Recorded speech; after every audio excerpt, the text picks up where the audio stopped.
You're listening to the Good Old Boys Fantasy Football Podcast. Now here's your hosts, Kevin, Derek, and Alex. All right, and welcome in, ladies and gentlemen, to another episode of the Good Old Boys Fantasy Football Podcast. I am Derek, and joined, as always, by your co-host, Kevin. Alex is unfortunately not going to be with us tonight. He's feeling a little under the weather, so he's going to be taking care of himself, and I'm sure we'll see him next week here. But, Kevin, how you doing tonight? Doing good, man. Doing good. So I got the opportunity today to fly out to Atlanta. I'm doing a food show with work. But the show is at the Mercedes-Benz Dome here in Atlanta. And so I got the opportunity to walk out of the visiting tunnel and walk onto the field and kind of see that view, right, of, the seats and the overhead scoreboard and where they do replays and everything else, and walk on the field while we're setting up the booth and everything. Totally nerded out. So on top of that, I also got the idea and the opportunity to kind of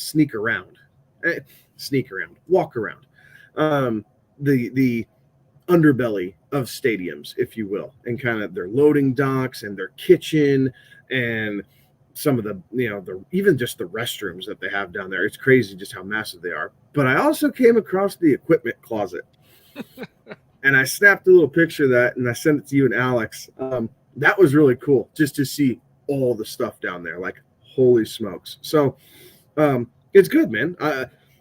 Even at work, I'm thinking football, right? So things are good. I'm ready to, go through some of these drafts and kind of help everybody out based off of where you're drafting positionally and everything that's coming up, because the season's coming around the corner, right?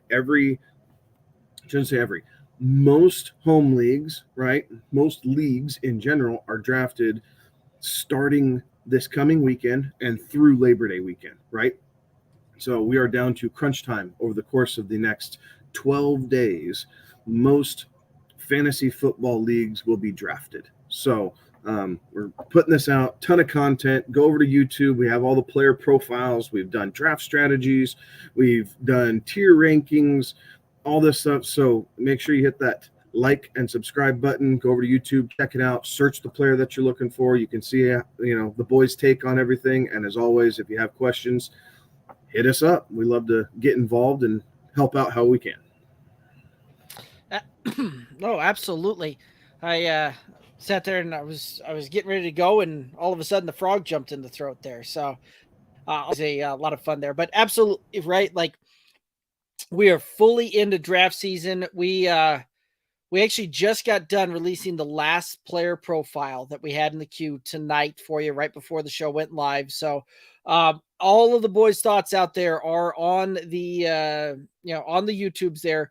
We've got I think when I was counting it up, something like 222, 218, 200 and something different player profile videos out there. So we took you deep this year on those player profiles, so you can get the boys' thoughts, those little 2 to 5 minute bites of information and nuggets of information on how we think that the players are going to perform, how they're going to rock and roll, how they're going to really show up here for your fantasy draft. So make sure that you're heading over there, right? Kevin already told you, head over to youtube.com/@goodoldboysff and hit that subscribe button, ring that bell. You get the notification. Like tonight when we changed up nights where we normally go Tuesday, we went a day early this week. So had you been already subscribed over there, rung the bell, you'd have gotten the notification. The boys are live. Come hop in here, because this is gonna be a just amazing show. We've got perfect draft strategy, right? We went through and did a ton of different mocks out there, and the boys went through and are telling you where where we're drafting at and the players we're looking at from every draft position on a 1 through 12 type of league out there. So I am very excited for this one. And this was one of those too that, even in some of the mocks, right? Like, tilt can even happen sometimes, even when you do a ton of drafts, even when you do and you're just doing a mock, like, tilt can still happen, because guess what? It happened to me on one of these drafts. And you even called me out on it, like right as the right as that one has happened, I got that text message go, "You reached, you're tilting." I'm like, I know I am. Leave me alone. So yeah, even in these mock drafts, right? You guys can see we give each other a hard time. Like we agree on a lot, but at the same time, it's honest. It's honest feedback, and there's nothing wrong with that. It's how we get better. Right. And so that's one of the things too in the comments, all of that good stuff. When everybody gets watching this thing and you see the different draft positions out there, I want y'all to comment on there who you think had the best overall draft, right? Like, each one of us took a different spot here and went through it. But as we're going through it, I want you all to, in the comments, tell us what you liked, what you didn't like. Give us, if you think we did good, tell us that. If you think that we could have done better, give us that hard time as well. We're here for it, and we absolutely love the interaction and the feedback and the back and forth there. So, without further ado, are we ready to just get into some mocks and then into the perfect draft strategy from every position? Yes. Sorry, I am pulling up this particular one. I know you're going to have it up on the board as well, but just so that way I can. Well, while you're pulling that up, I'll set the stage out there for everybody. So, the way that we were drafting on this, it was a 14-round draft on this, single QB, 2 running backs, 2 wide receivers, 1 tight end, 1 flex, 1 kicker, 1 defense, special team. So a pretty standardized league for a starting roster, and then a few bench spots on top of that one there as well. So pretty standardized draft, right? We tried to make it as close as we could to what most folks are going to see and going to encounter in their in the draft room that night. And we based all of this stuff off of a half-point PPR scoring, right? And part of the reason we do half-point PPR scoring is, 1, we base all of our rankings off of a half-point PPR. And 2, it kind of lands right in the middle in between the standard scoring and full-point PPR scoring. And you can kind of adjust back and forth and really, see how some of that would shift and look and work based on your league there. But this will give you kind of the middle ground, and you can adjust as you need if you're a full PPR or a standard scoring league there. And so Alex was actually drafted out of the 101. He is not going to be with us tonight, like we were saying. So Kevin, you're going to start off, and you're going to handle Alex's draft here and rock and roll that one, and we'll get that pulled up here. Sounds good. So when Alex had the 101, started with Justin Jefferson, right? For a large part, the consensus number 1 overall pick. Nothing wrong with that. Great way to start out any draft with, arguably the best receiver in all of football. So I like that. Followed it up with Jalen Waddle, Jalen Hurts, Miles Sanders, Cam Akers, Tyler Lockett, Javonte in the 7th. I thought that was really good value at the top of the 7th for Javonte. Then Brandon Cooks, Zach Charbonnet, Kendre Miller, Alan Lazard, Greg Dulcich, and then kicker defense. I like this draft for Alex. I did, and I understand what he was doing there, right? You grab your top 2 receivers late because this was set up off of a 2-receiver, start. It was a 2-2-1-1 format, right? Basically 2 receivers, 2 running backs, 1 tight end, 1 flex. Is what I mean by that. So I like this. He grabbed his receivers early, both high-end wide receivers. Jalen Hurts at the top of the 3rd. It was one of the big 3, right? And we see those big 3 going in the 2nd round a lot in drafts. So he got him again at the top of the 3rd round. A little bit of value there, but nonetheless, one of those top 3 guys that we talked about. So he saw the tier right there and took his shot. And then came over nicely with Miles Sanders and Cam Akers, 2 guys who are going to see a lot of volume. There's not real competition behind these guys in Carolina and LA, respectively. So, are they top-end Christian McCaffrey? No, they're not, but they will see a lot of volume. And tons of opportunity is what we're asking for when you wait on running back a little bit later. Tyler Lockett, 3rd wide receiver / flex play. I really like this play for Lockett. I think he's being undervalued a little bit because of JSN. So I like the fact that you can get him as your 3rd wide receiver and fill him in any flex spot that you need. Javonte Williams, I'm a huge fan there. And then to round out kind of the rest of the bench, I'm good with Cooks in Dallas. Get a piece of that offense. Charbonnet, timeshare, right? He might be option 2 here at the moment, but he's one injury away from being the guy. Kendre Miller flashed in the last preseason game, right? We saw the ridiculous catch, and then he punched it in the end zone there for the Saints. Alan Lazard, you have a piece of that Jets offense and Aaron Rodgers' go-to guy. And then, Greg Dulcich, Alex felt like he was the best tight end available. And that's how he rounded out his roster. And he's able to wait until the 12th to grab a pretty serviceable tight end, right? Like Dulcich has, he has top 10 upside. Now, I'm not quite sure that he's not going to finish there necessarily, but the upside is there.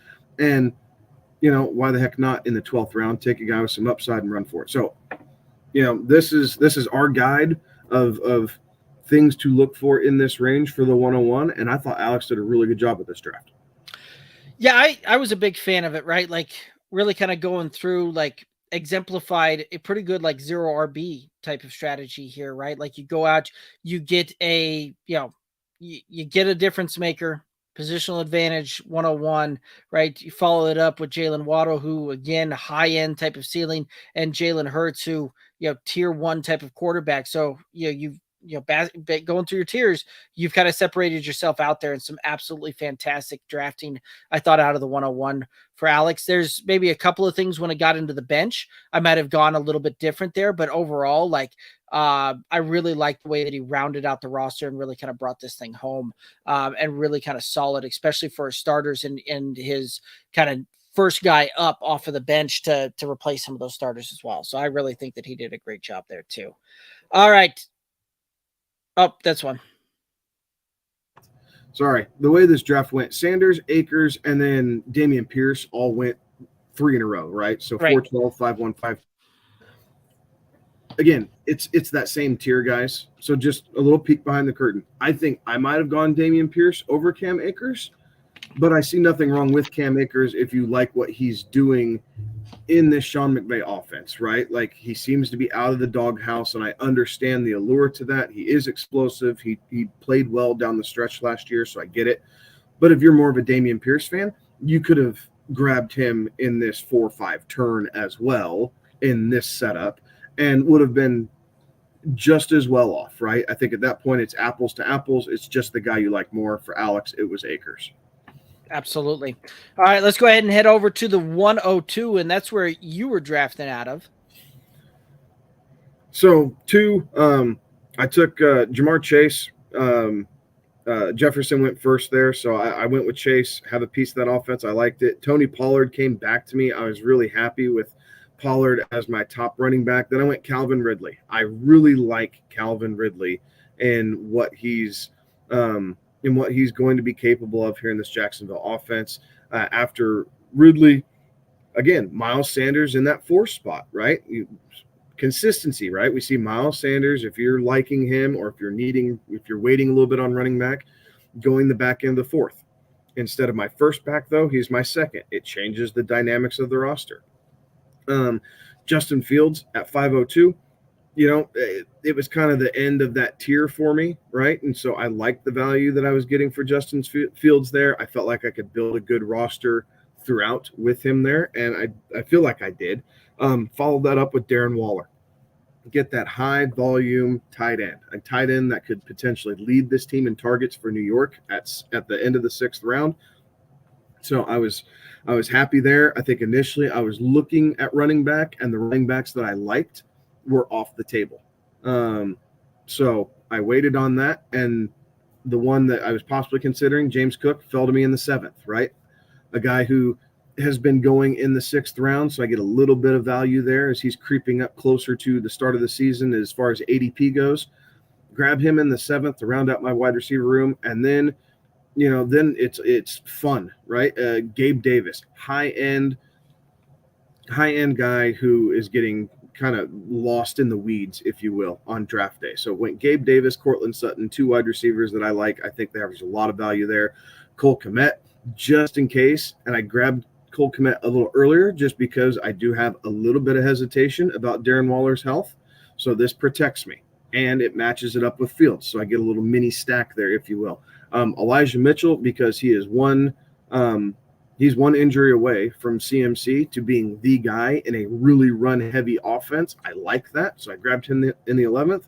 And then Kyler Murray, because you know what? I felt good about where my roster was, but at some point we think Kyler's going to come back. Fields has a late bye week, so I can run Fields through the first, I think his bye week's week 13, if I'm not mistaken. And I can run him through and then play Kyler. Sorry. Yes, week 13. I like that. So I don't need Kyler until week 13. He's just going to sit on my bench. But when he's healthy, he is dynamic. And I felt like he was a better option than going for a Mac Jones or a Baker Mayfield type, even Jimmy Garoppolo. I took the upside of Kyler, followed that up. Best defense I could find, the 49ers. I think they were the first one off the board at that point. And then, pick your kicker there for the last pick of the draft. Yeah.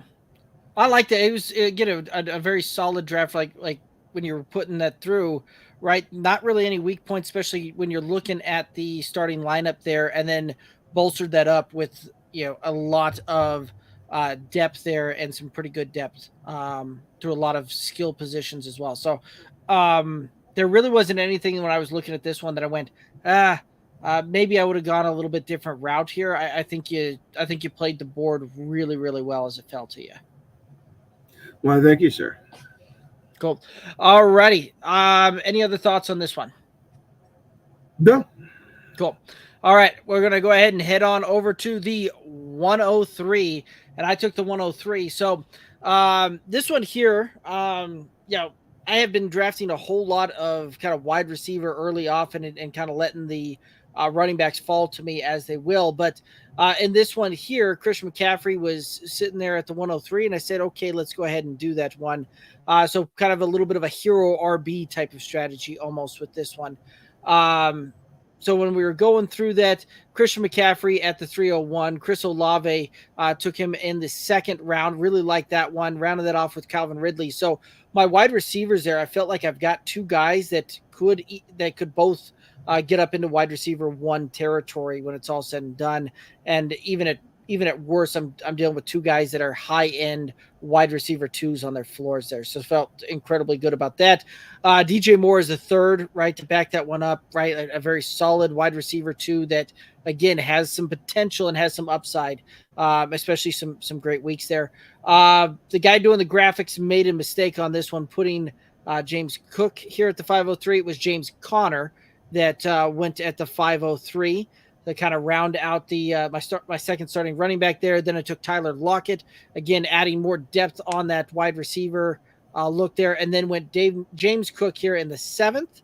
Pulled the trigger on the first tight end, my first tight end here in the eighth with David Njoku.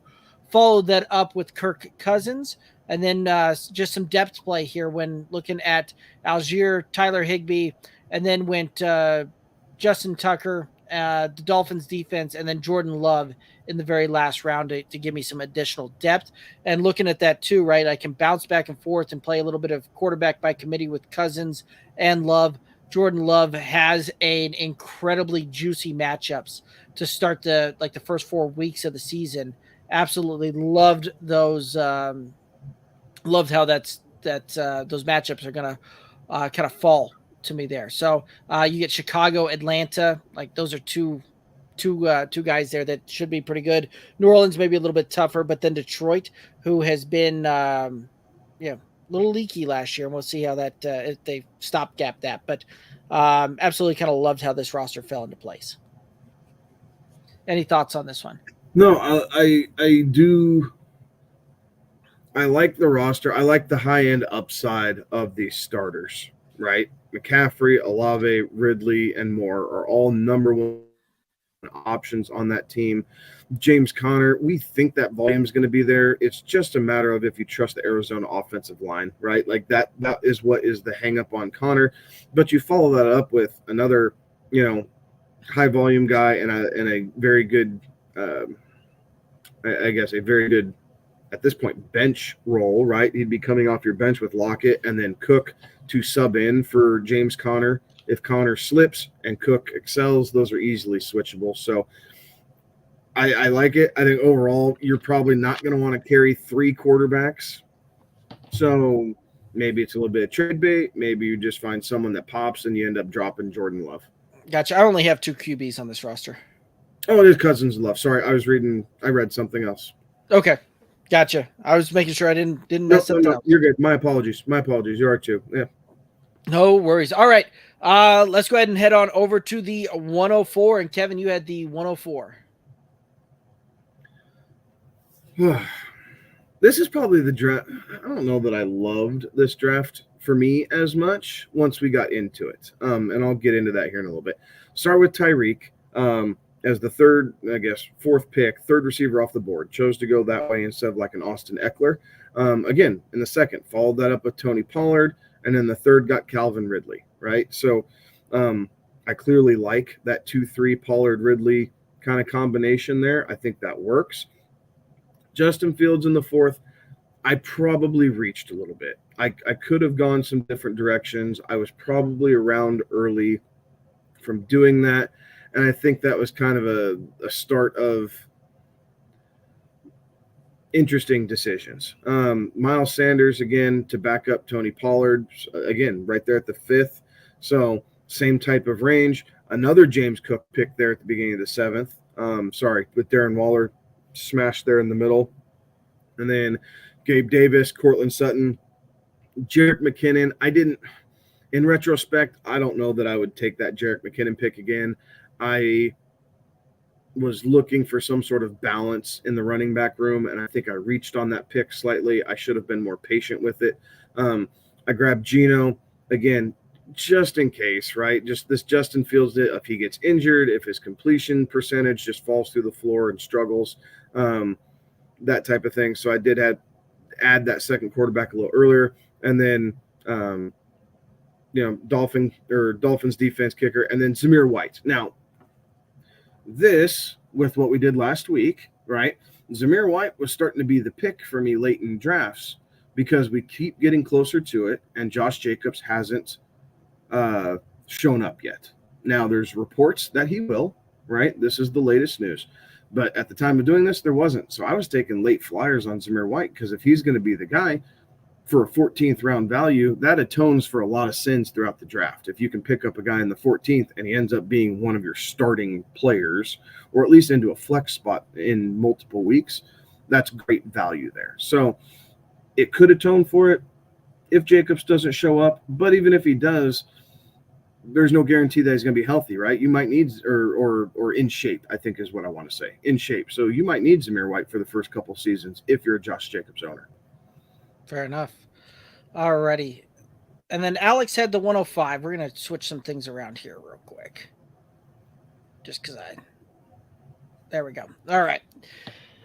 So Alex was taking the 105, and Alex started off with the Travis Kelce or bust, train of thought here.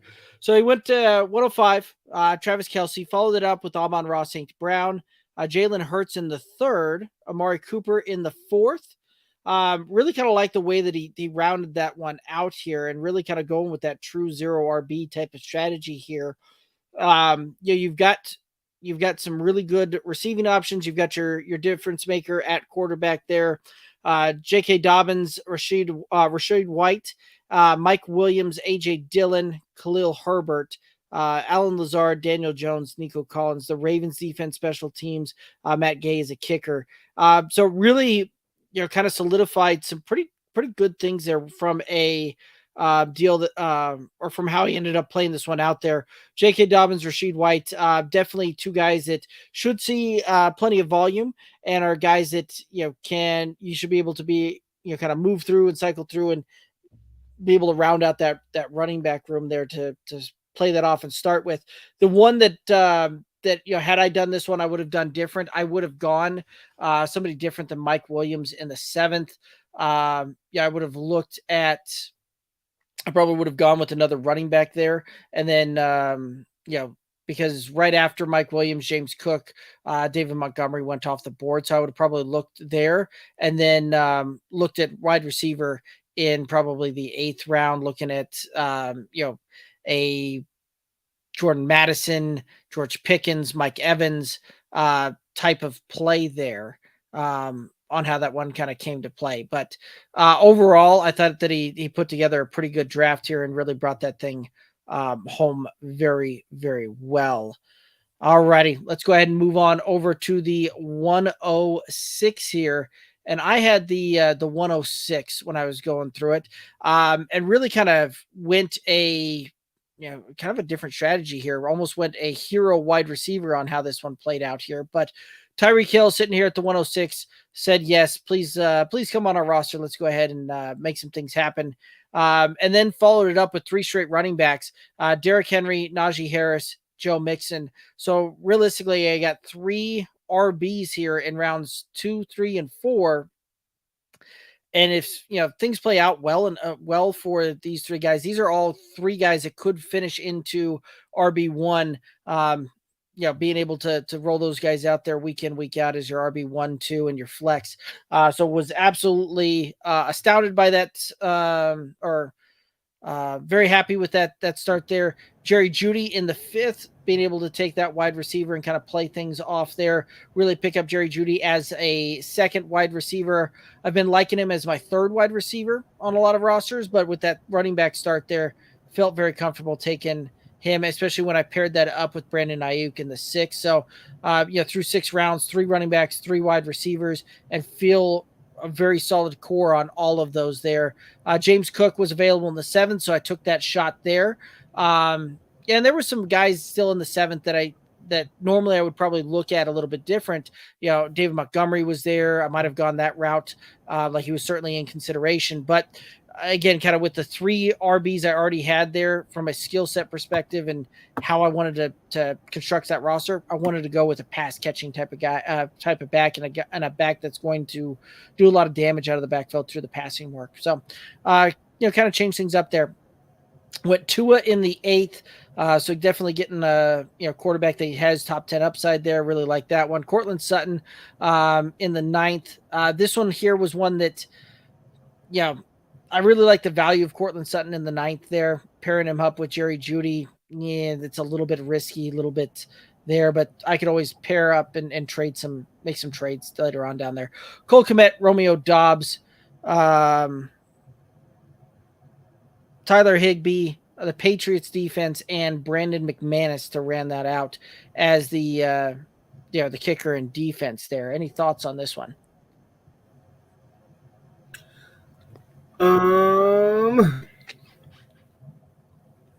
No, I think that wide receiver room works well, right? Like I think Jeudy and Ayuk are interchangeable as your wide receiver 2 there.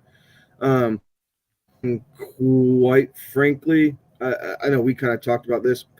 I think maybe ideally you don't want both Bronco receivers on your roster. So you might be able to package something up and if you want to upgrade at tight end, right? Like maybe you package Jeudy and Kmet and try and get something like a Darren Waller or something in that neighborhood if you're looking to upgrade at tight end a little bit.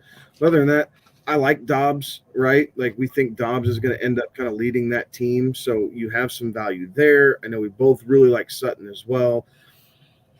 So I think that the hero wide receiver strategy that you're talking about worked very well for you. Yeah. All righty. Let's go ahead and head over to the 107. And Alex had the 107, and Kevin, you're going to take Alex's 107. All right. So 107 for Alex in this draft. Tyreek fell to the 7th pick. Alex picked him right up. I think that's a great pick at 107. I don't like drafting in the middle part. I can do front, I can do back. The middle, it gets choppy seas. And so I thought this was a great start for something like that. Followed it up with Amon-Ra St. Brown, a name we haven't seen on any of these boards yet just because of where we'd been drafting. I liked that pick at 206, right? So now you are set at wide receiver for the most part. Najee Harris, Aaron Jones to follow that up in 3rd and 4th. I like that. I think you might want to be a little bit more dynamic in some ways, but Aaron Jones can provide that ability, right? Like we've seen him fall into the end zone 14, 16 times in a season. So we're, a little bit of a different look for the offense, but I do think Aaron Jones is still going to be highly involved in Green Bay. And as your running back too, nothing wrong with that one. Jerry Jeudy in the 5th again, nothing wrong with that as a flex play or your 3rd wide receiver. Dalvin Cook in the 6th. I don't hate this necessarily, right? Like seeing how this is going to go and who's going to be kind of the first one out between Cook and Breece Hall. So I don't mind this at 6th. I like that much better than paying a 3rd round price for Breece Hall, right? So get the guy with the cheaper option if you want a piece of that. And Dalvin Cook is still, he's still in the back end of his prime, right? Like he is not in his peak years, but he is still in his very, very productive years. So there's nothing wrong with that. Monty, a guy that we like as well. So way to round out that running back room. You are set through the first 7 rounds. Tua being your quarterback in the 8th. I like that. Nice little mini stack with Tyreek Hill. That's always a nice thing. Followed it right back up with Kirk Cousins. A little interesting, but health concerns possibly, right? Like I'm not going to speak for Alex. I don't know exactly. So I'm going to maybe he had health concerns and wanted to make sure that he was not going to be fighting that. And if Tua happens to get that, God forbid, but if Tua happens to get another concussion, having Kirk Cousins as your backup and a guy with top 12, not only potential, but kind of steadily, right? Like he is steadily in that 11, 12, 13 range. So you get the best QB2 that there is out there probably. And then kind of rounding out, Dobbs went in the 12th in this round. I thought that was really good value for this one, especially with all 3 of us liking him. So good on Alex there. And then kicker defense. Absolutely.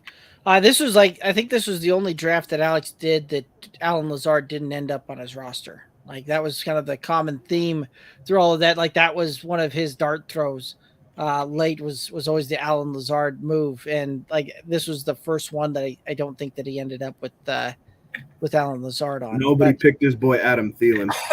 That's very true. Overall, I thought he did pretty well on this one.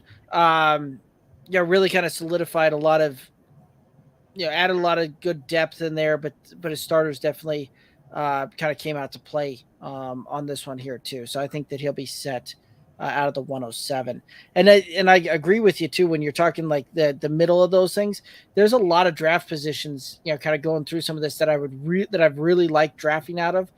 Yeah, that 5 through 8 has not been one of them that I've been very, very fond of this year. I'd agree. I don't love 5 through 8. 1 through 4, I don't seem to ever have a problem with it. I really like 9 through 12 this year. But yeah, that 5 through 8 it's a tougher range. The good thing is you're smack dab in the middle, right? You're waiting about the same amount of picks each time, so you don't have that long turn and watch players that you want just constantly slide off the board.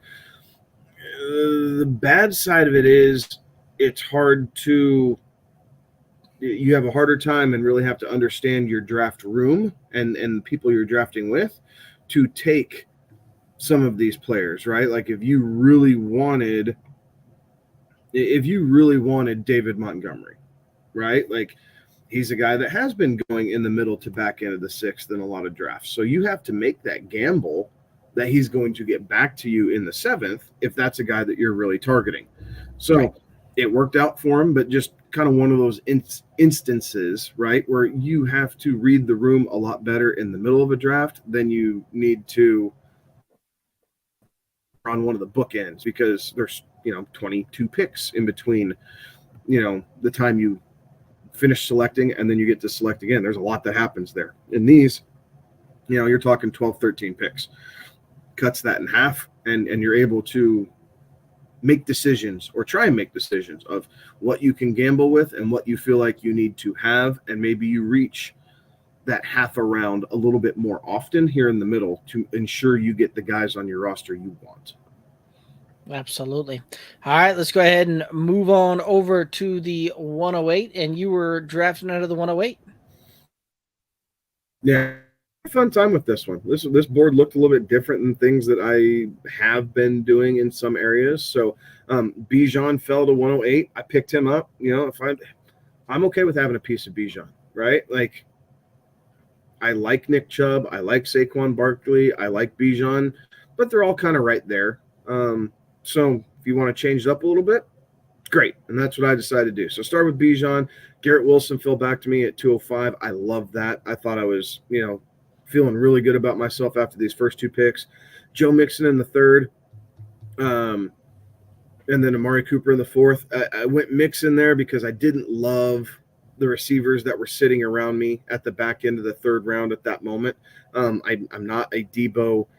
I'm not a Debo fan. I decided to pass on Keenan Allen at that moment and went with, knowing that I have the upside, big spotlight. Everybody's watching Bijan, and then pretty Mr. Consistent in Joe Mixon, right? Like, he is consistently right there at, the back end of RB1, and I don't see that changing this year for the Cincinnati Bengals. So yeah, Amari Cooper, Drake London took the upside of a young wide receiver, followed that up again with some other upside. Brandon Ayuk, a guy that I think will end up leading the Niners in most receiving categories by the end of this year. Then my touchdown guy, Monty, and then Tua, right? Stepped into that, got Tua Freiermuth as my tight end, and then Dobbs in the 10th. Again, Elijah Mitchell, Gerald Everett in the 12th. Not because I don't believe in Pat Freiermuth, but because I really like the upside of Everett, and this is one of the few positions I could grab him, and it wasn't picked by someone else. And then again, my two flyers at the end, Zamir White and Kyler Murray. They're throwaway picks if need be. If Tua gets hurt and Kyler's not back, I'm going to have to do that, right? Like, I'm going to have to be put in a position of, do I drop Kyler, even though he's a couple weeks away? Whatever that looks like given the time. But for some reason, I decided I was going to be sassy this round and not draft kicker defense. Yeah, that's one of those that you'll be able to look at or stare that one down week one and go, which kicker, which defense, and who am I dropping to? Right. And you're right. And if it shows up, then Zamir White's a pretty easy drop. Right. I may not love it, but I can drop him and play the matchup, the Jags or something like that for week one, possibly. Same thing with Kyler. If I'm not loving the reports here in 2 weeks, right before the season starts, if we know that he's going to be on the IR to start the season, well, maybe I'm not worried about it for the first 5 weeks. Maybe I'll start worrying about it in week, or the first 4 weeks at least. So maybe I drop Kyler and then see how some of this other stuff shakes out for me. Right. So I was one of those that even though you didn't draft that, I was like, well, I can still see that, and you've still got a pretty good path forward there. So overall, though, position-wise, really like the way that this draft panned out for you. So, yeah, I like the flexibility between Cooper and London, right? Like, I have my upside one in Garrett Wilson. Mm-hmm. Drake could have the upside, but I do like the chemistry between Amari Cooper and Deshaun Watson. Absolutely. All right, let's go ahead and head over to the 109, and I was drafting out of the 109. This one may have been my favorite draft that I put together on all of these. So with the 109, Cooper Kupp fell to me. Took that one, followed it up with Garrett Wilson in the second. So starting that off with two guys that I very much see finishing wide receiver one type of thing here. So starting that off with a very, very solid mix there. Then went Joe Mixon, a guy that in the third round RB, could still, is a guy that could be in there back end RB1, top end RB2 type of thing. Really like that start. Keenan Allen was there, went ahead and said, yes, please. So I've got kind of a Mr. Consistency there for a third wide receiver flex type of position. Then James Conner, Javonte Williams. Absolutely love the fact that James Conner, I think that he'll get a lot of workhorse type of work out there, and Arizona is definitely a volume play. Javonte Williams looking really good coming back there. So Javonte is my third RB. Felt very good about that one. Evan Ingram hanging out there. Said, all right, let's go ahead and change things up there. Went Evan Ingram, Tua, and then Elijah Moore for some upside type of wide receiver work there. Tyler Algier, again, I think will do some pretty good things out there and probably still get somewhere around 180 to 200 opportunities. Not bad for an RB that you're taking in the 10th round. Romeo Dobbs in the 11th. Absolutely love this pick. Took Kenneth Gainwell. Again, lots of good reports coming out of Kenneth Gainwell that he may get a whole lot of first and second down work, and then took kicker defense in the 13th, 14th round there. But overall, this was the draft when I got done. I said I feel like this was my best one, and I was very happy about how this one turned out. Yeah, I like this one. I think you have a ton of flexibility, whether it's RB2 or your flex spot in general. You have some upside plays there, some guys that are absolutely worth rostering, and you might as well have them on yours because you can afford Tyler Algier and Romeo Dobbs because of the strength that you built up there in the first 6 rounds. You're not overly worried about it. If it doesn't happen to pan out, because you still have an Elijah Moore, who we know will see a lot of targets in Cleveland as well. So I like this draft a lot. Yeah. This was my absolute favorite one that I put together here. All right, the 110, that was you, Kevin. So much like the 9th was your favorite, this one was my favorite. I absolutely loved this draft. A, because it was a little bit different, and B, because I did it my traditional way, right? We've been talking about grab your wide receiver. And in this draft, it started out Saquon at 110, Nick Chubb at 203. I could not turn Nick Chubb down at this point. Like, there were options on the table. Yes, I could have done some different things and gone with Garrett Wilson. I think St. Brown was off the table. But Chubb staring me in the face. And I said, yes, please, I have to. So I'm starting out with Barkley and Chubb as my anchors for my running back position, knowing that because I did that, I can either take a couple flyers later on, or I can just punt the position now for the next few rounds. And that's exactly what I did. I followed it up with Calvin Ridley, Drake London as my top 2, or excuse me, Devonta Smith and Calvin Ridley as my top 2 wide receivers, Drake London in the 5th as my 3rd wide receiver, Trevor Lawrence in the 6th to kind of get that nice little stack with Calvin Ridley. And then in the 7th, I finally went back to running back. Grabbed A.J. Dillon because I do think that the Packers are going to run the ball a fair amount. He will see his fair share of opportunities down there. Antonio Gibson, I think where he's going to see a lot of passing work, right? In a standard league, may not pull this trigger on Gibson.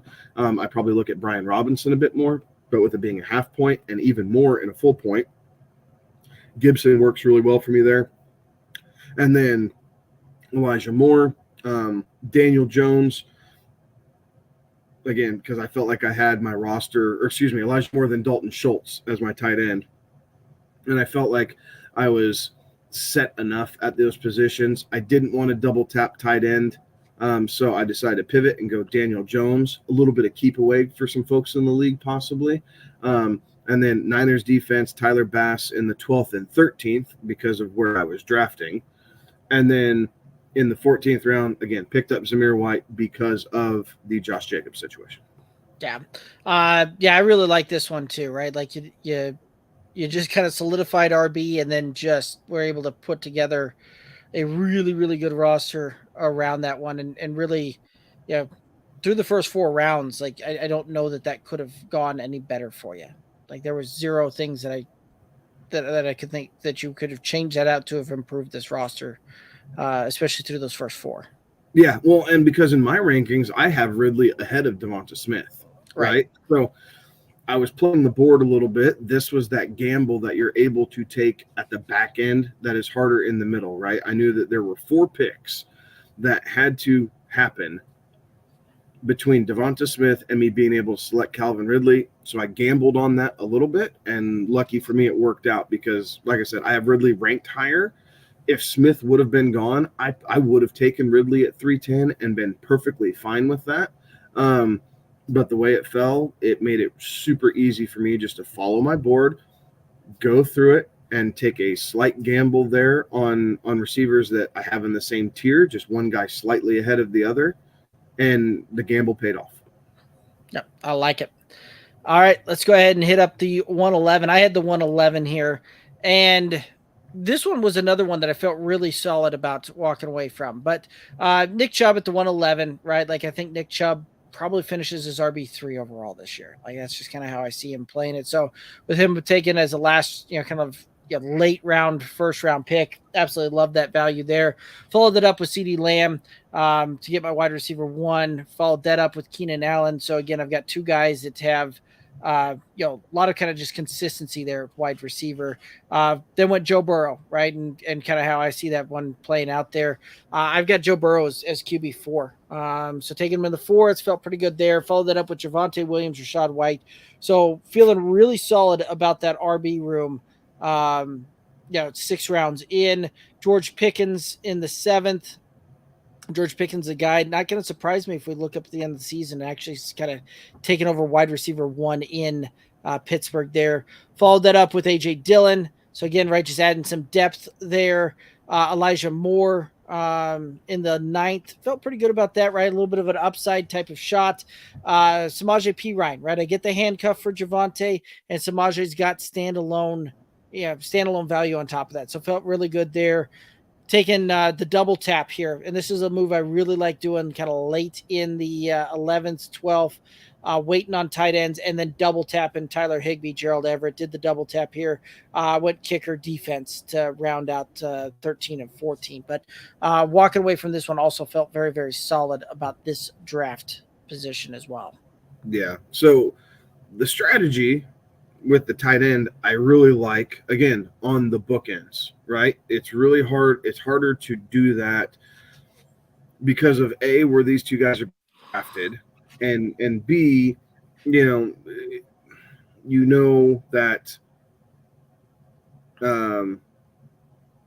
if you're in the middle, there's 8, 9, 10, 20 picks in between one tight end and the next. It's hard to plan that out, but on the bookends right there, I really like it, and I like this combination specifically.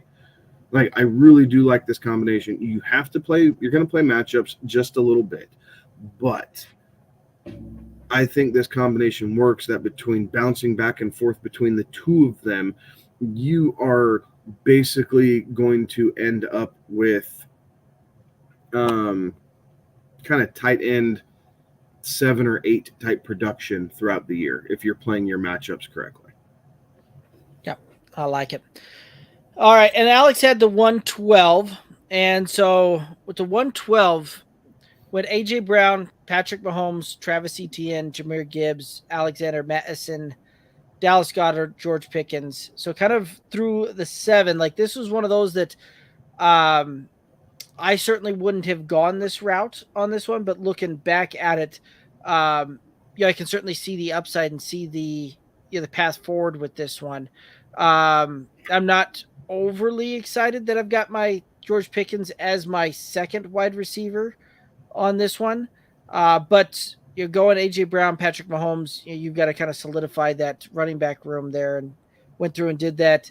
Once we get into the 8th, you got Antonio Gibson, Khalil Herbert, Alan Lazard, Sky Moore, Russell Wilson, and then kicker and defense 13, 14. So, it's one of those that you're kind of shooting for some of those upside shots with Alan Lazard, Sky Moore, to do that. And this is one of those that the only thing that I might have changed would have been grabbing a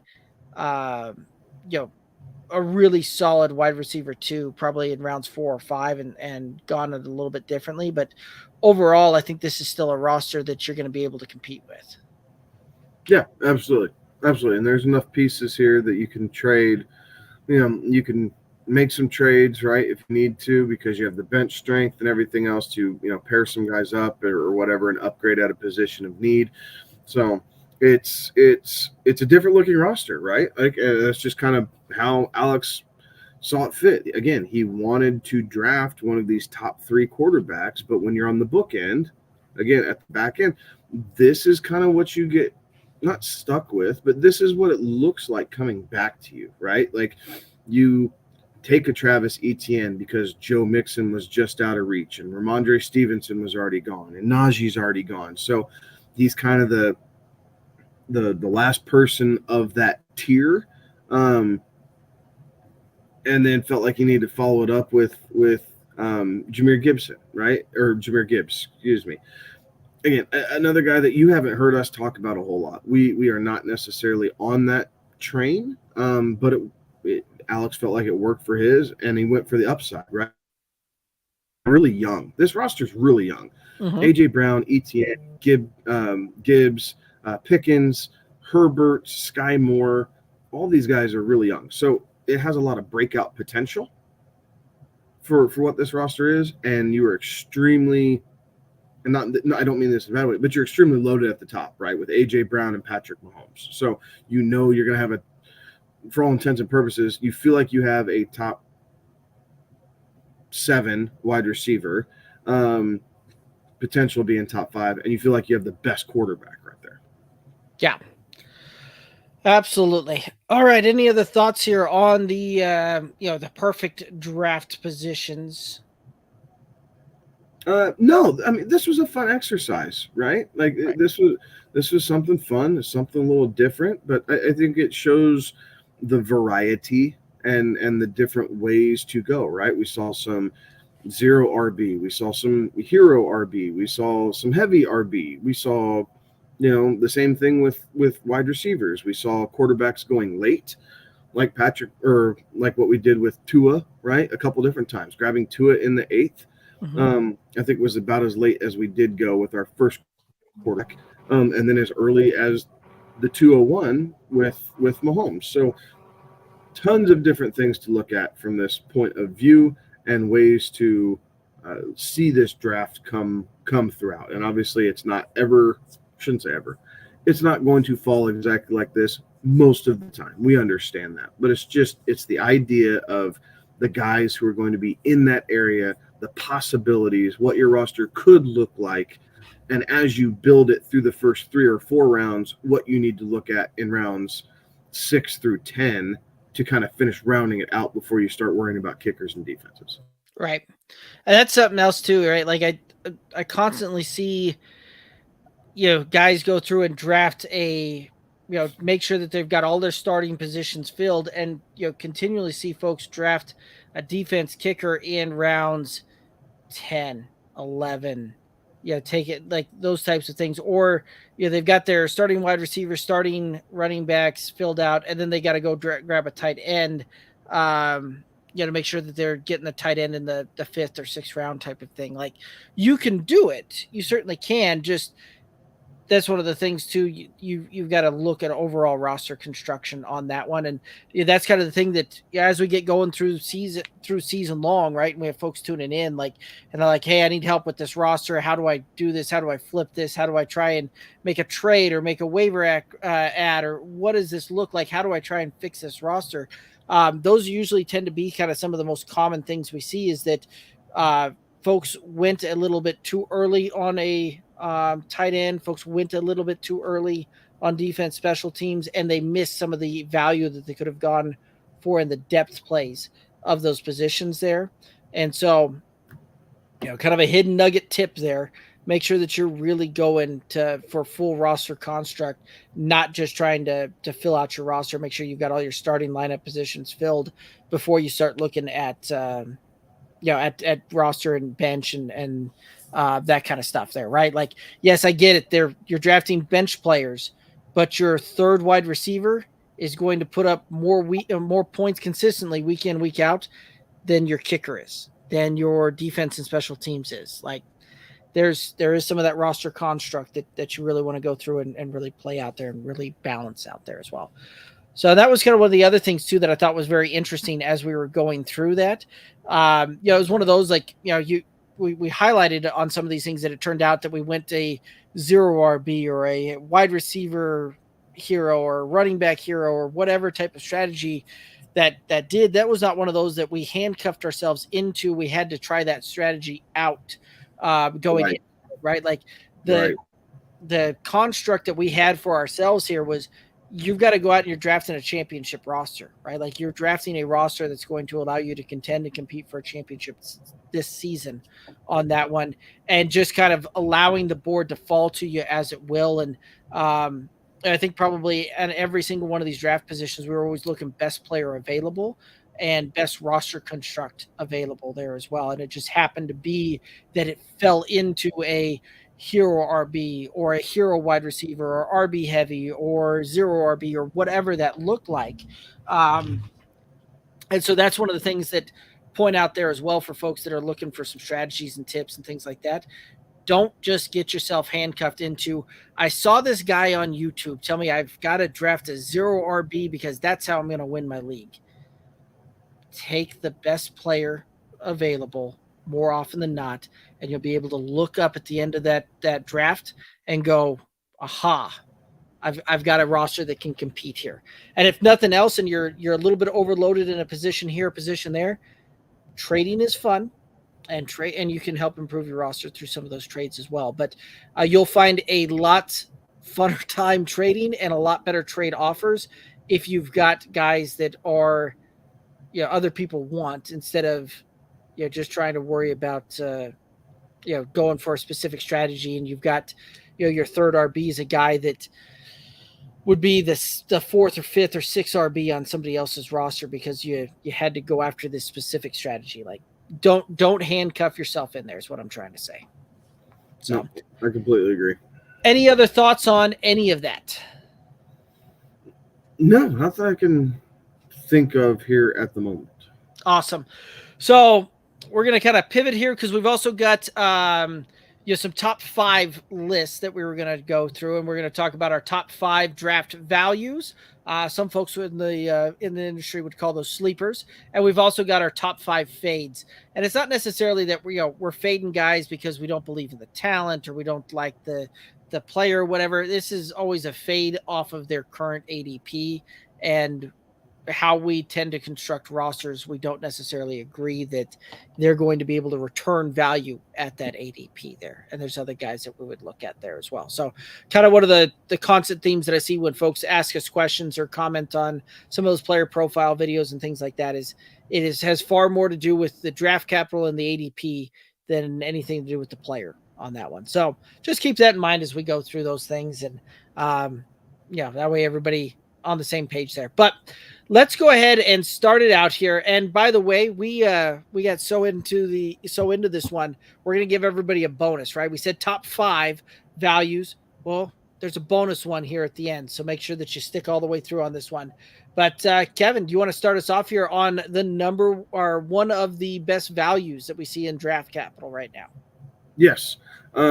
So one of the best values based off of draft capital that I'm seeing right now is Romeo Doubs, right? So Romeo Doubs started out really well last year, had the ankle injury, slowed him down a little bit. Obviously, everyone remembers, the 3-week run that Christian Watson had, and everyone just automatically decided that he was going to be the number 1 for Green Bay going forward. I'm not subscribing to that. I like the fact that he is going late. You can pick him up in the 11th, 12th, 13th round, depending on kind of how your draft is going or whether you're starting 2 receivers or 3 receivers type deal. But like we've said this for the last, I don't know how many weeks, Derek and I both are under the belief that Romeo Doubs will lead the Green Bay Packers in most receiving categories this season. So that makes him the number 1 wide receiver for this year. Might change going forward, but for this year, this is what we're looking at. And you're able to grab him late in drafts at a value. And if he pans out, awesome. You get to start him, put him in your flex, brag about to your league mates how damn smart you are, and have him help propel you into the playoffs. And if he doesn't, then he's another bench player that you keep trade or cut. Like there's zero risk involved with that. So I really like Romeo Doubs as one of my value picks.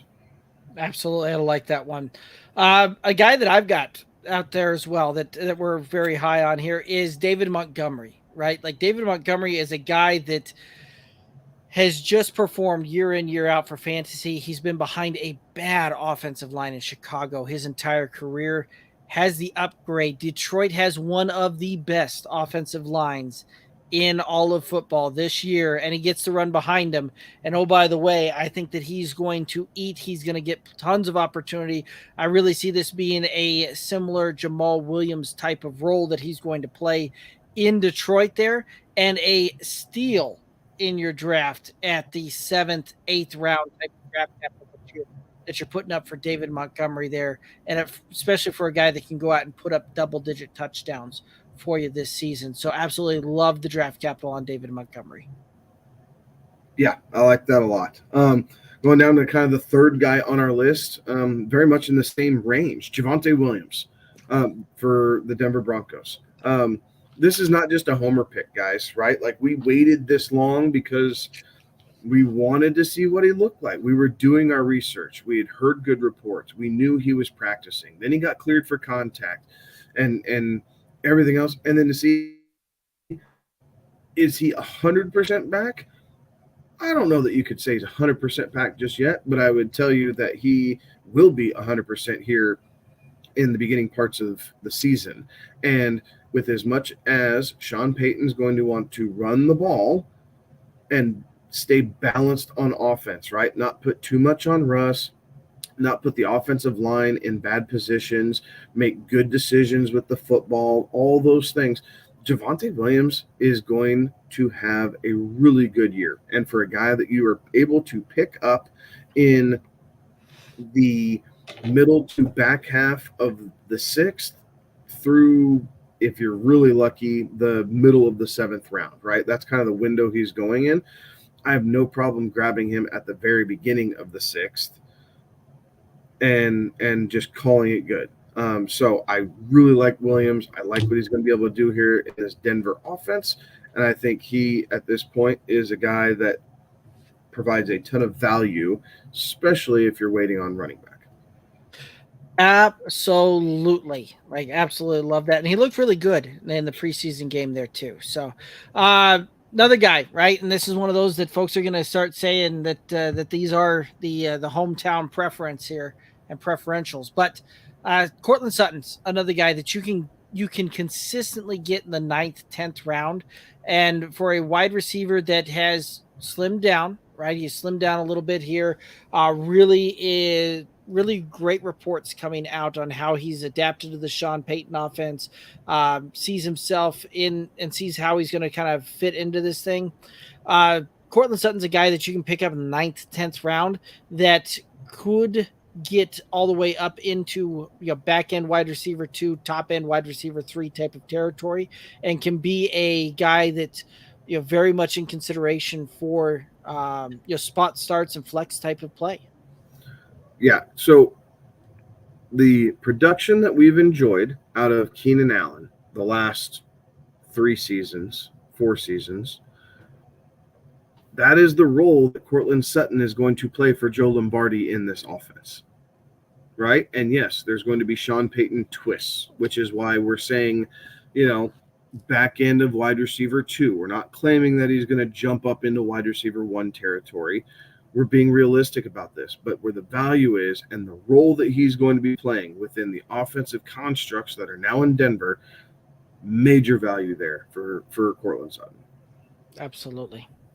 I know I've touched on this. I'll be quick about this one. When we made this list, Zamir White. Zamir White is a value because he's an absolute must-have handcuff if you have Josh Jacobs, if you decide to draft him, and if Josh Jacobs is not in shape, right, in football shape, or if something happens, then Zamir White becomes he becomes RB2, right? He becomes a middle-of-the-pack RB2 with flashes, right, where you might be able to see top-end running back 2 type numbers. Again, we're not claiming that he's going to go from 0 to, league hero in this instance, but in the 14th round or 13th round, wherever that is, there is value for having a guy who has volume, right? There is a clear path to volume for Zamir White at this moment, and you're getting him so late that if it doesn't pan out in the first few weeks of the season, you can release him. Maybe you try and flip him to the Josh Jacobs owner. Maybe I would before I just cut him. But other than that, you just release him and you pick up something that fits your roster better. But given what's going on in Vegas right now, there's way too much value for him to be ignored. Absolutely. So the bonus ones that we've got, it's a running back by committee type of bonus here. But Deion Jackson, Zach Moss, the Indianapolis Colts backfield outside of Jonathan Taylor, who, yeah, this could be one of those that we could see a trade happen, right? With news circulating on this one here. Yeah, he's still got issues with the ankle. Yeah, coming off the injury type of thing. Like, this is one of those that these are both guys to keep an eye on, and guys that you can take, last round dart throws on that could absolutely return massive value for you and be potential spot starts, flex type of starts for you as well. And one of those that Deion Jackson's a guy most folks were sleeping on even last year when he put up RB1 on a week with a Jonathan Taylor absence, one of those weeks. So both of these guys, Deion Jackson, Zach Moss, worth a very late dart throw, last pick of your draft. These guys could do some big things, especially how things might play out here in Indianapolis. Absolutely.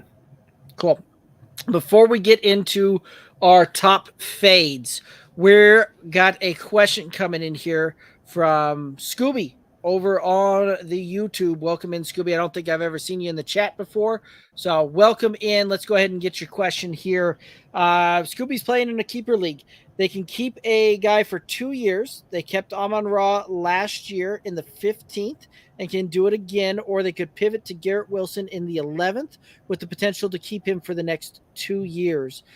Which way would you go? So Amon-Ra in the 15th with 1 year, and this is the last year that they can do it, I believe is how that's reading, or they can pivot to Garrett Wilson and have him for the next, potentially keep him for the next 2 years in the 11th. This is a tough one. I like this one. For me, I am going to keep Garrett Wilson for the next 2 years, right? Like both come at a tremendous value, right? Both of them are coming off the board back into the first through the middle of the second round. So you're getting tremendous value for both. So yes, you like the 15th round value, but 11th is really good for Garrett Wilson as well. I have them very, very close in my rankings with Garrett Wilson, the slight edge because of how Aaron Rodgers hyper targets his number one receiver. I believe this will continue in New York. And with that, I think Rodgers has a safe 2-year window to fulfill the potential, keeper contract, or however you want to phrase it, of Garrett Wilson. So for me, I would take the value for 2 years, and then you start working on trying to find.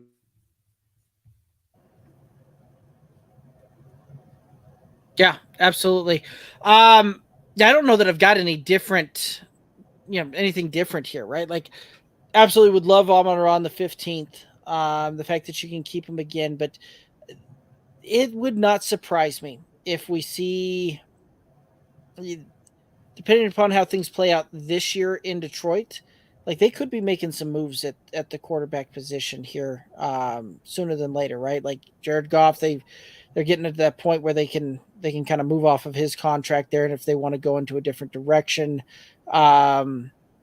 with all the hype around this team, if they don't live up to those expectations, like that could be a whole thing there. So, but I do think you're right. I think Garrett Wilson probably gives you the. I really like that pick, and I know when I'm going through and I'm drafting guys in the second round, Garrett Wilson's the guy I'm looking for. Amon-Ra is the guy that I tend to fall back on if Garrett Wilson isn't there. So Garrett Wilson's the guy that I would go on the keeper on this one. In the 11th, you're still getting tremendous value, and especially for 2-year window. Yeah, I think we're in total agreement on this one here. All righty. And we've got our the Bayou Bengal Fantasy Network chiming in saying, hey, everyone, welcome in Bayou Bengal. All righty, let's go ahead and if you're gonna put comments like that, I got to put them on the screen. So hit the like button. Appreciate that, Bayou Bengal. All right, let's go ahead and hit up the top fades here. And so these are guys, again, right? We're fading based on their current ADP and where we think that they're going to return value at for it. And Kevin, why don't you go ahead and start us off here? One of the guys that I'm fading is Anthony Richardson, right? Like, I understand the allure to it. I understand that with his legs, there's a ceiling that is extremely high for redraft leagues, right? I'm not talking dynasty. I understand where he's going as a top 3 pick in dynasty. But for redraft leagues this season, I am not drafting Anthony Richardson at his current ADP. I would rather take Tua. I would rather work through Dak Prescott and kind of mitigate the risk at quarterback. Now, in a league like Scooby just had, right, it's a 2-year keeper. Maybe I change my tune a little bit in single quarterback leagues, right? Maybe I look at that and, if you go quarterback early, or even if you wait, right? Like if you go Tua in the 9th and then Richardson, or Tua in the 8th and then Richardson in the 9th. If you feel confident enough with your roster construct, I think that's okay. The real question is, do you think that you are going to see that year 2 jump, or are you really only getting 1 year out of him in year 3 in a situation like that, right? So me personally, because of where his ADP is, I am fading Anthony Richardson. I am not trusting any of these rookie quarterbacks to produce consistent and reliable fantasy value at my quarterback position. Agreed. Another rookie that I'm fading on his ADP, Jahmyr Gibbs, right? Like kind of the darling of the fantasy industry right now. I'm just not looking that way in the 3rd round. There's other guys I'm going to go with in the 3rd round. Jahmyr Gibbs, I think most of the touchdown work in Detroit, especially when they get inside the 5, they're not a team that tends to throw the ball.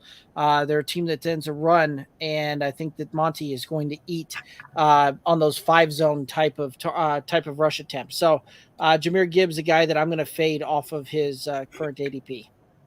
I like that. Another group of RBs that I'm fading is Dolphins running backs. They've ran the ball a little bit better this preseason, which is great, but there's 3 of them. And when there's 3 of them, that's a big problem. It's hard enough to navigate between 2 as people who are, avid fantasy players well understand. But now there's 3, right? Each provides their own upside.